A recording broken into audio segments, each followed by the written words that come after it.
Welcome, everyone, to History Gone Wilder, part of Half History Will Travel. I'm your host, the Wilder historian, Dr. Lucas Wilder. And last time, Sherman battled Native Americans in the West and politicians in the East. Now, I discuss his home life in this post-war period.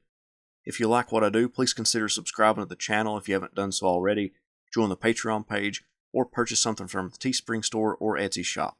Thank you.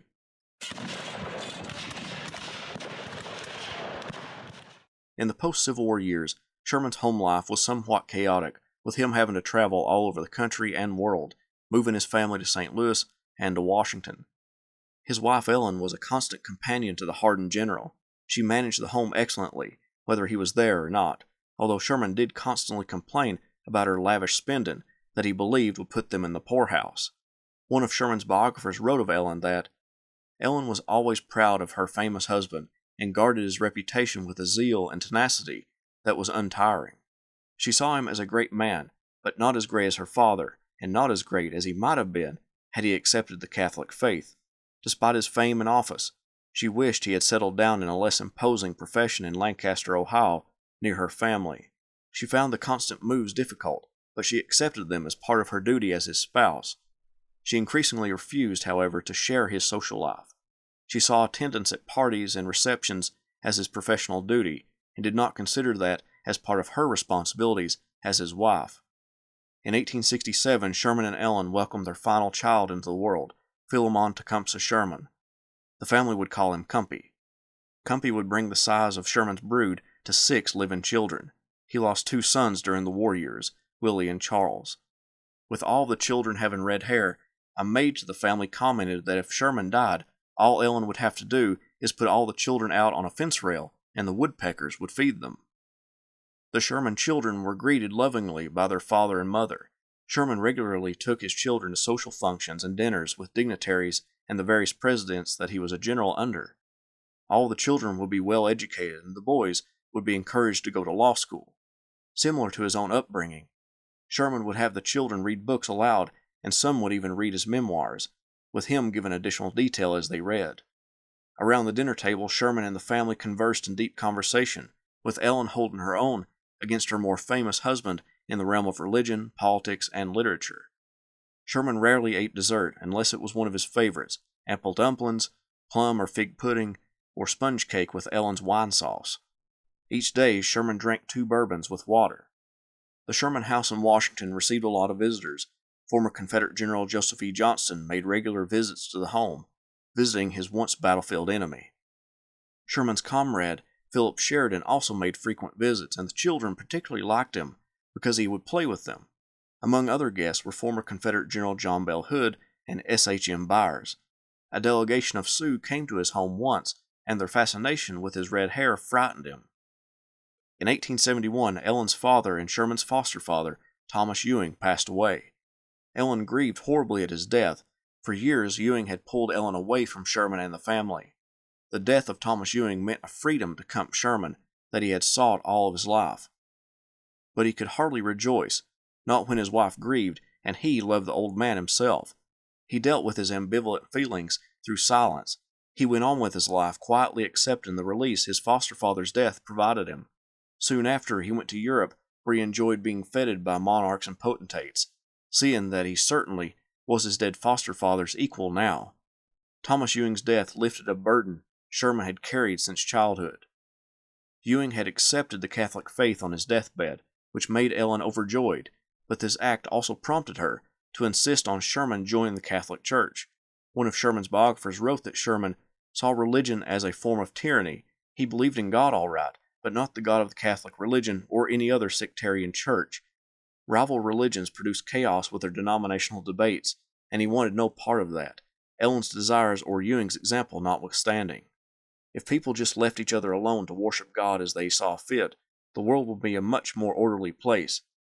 In his own family, if Ellen would stop proselytizing and stop spending so much money on Catholic education or other church causes, they would all be better off.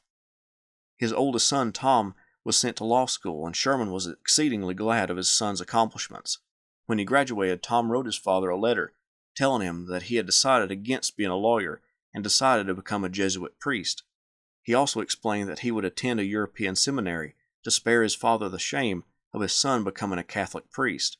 Sherman's letter in response is suspected to have been so hostile that it was not preserved by the family. However, letters to friends were kept. He stated that he felt abandoned by his son and claimed that the Catholic education that Ellen insisted on sending Tom to had poisoned his mind. To save face, Sherman demanded that Tom write a public letter explaining that he made the decision to join the Catholic clergy against his father's wishes. Tom and Sherman met face to face to talk about the situation. It was agreed that Tom would take his dilemma to the Archbishop of New York, John McClonsky. When Tom met with the Archbishop, they decided that Tom should become a priest. Sherman was devastated, accusing Tom of desertion of his family. In a letter to a friend who visited Tom in England at the seminary, he wrote, "If he must be a priest, it separates us for life." Although he would embrace his son warmly upon his return to the United States, he would never forgive Tom. The harshness toward Tom's decision came partially from his dislike of the Catholic Church, but Sherman also wanted Tom to take over the family's finances when he took a job as a lawyer in St. Louis. That way, Sherman wouldn't have to worry about his family if something should happen to him, always reminded of what his father had done, leaving his family destitute. Another family problem arose in Sherman's life when his daughter Minnie got married.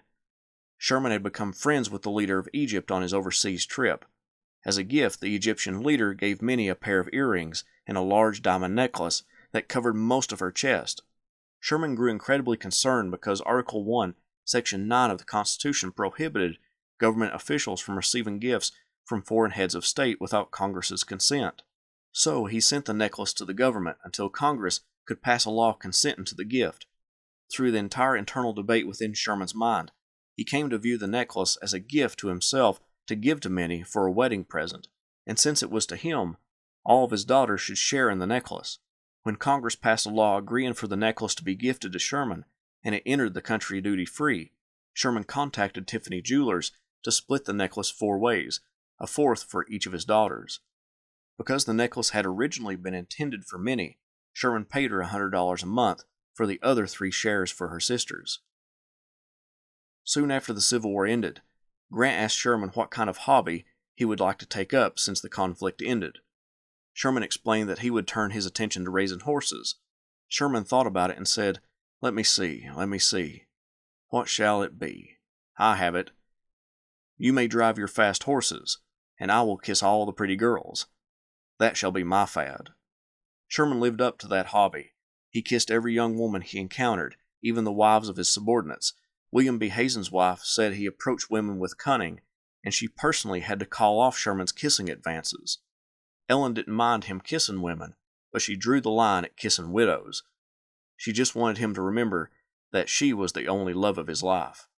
However, late in life, Sherman became suspiciously close friends with Miss Grover Cleveland, and newspapers began to run headlines reading, "General Sherman falls in love."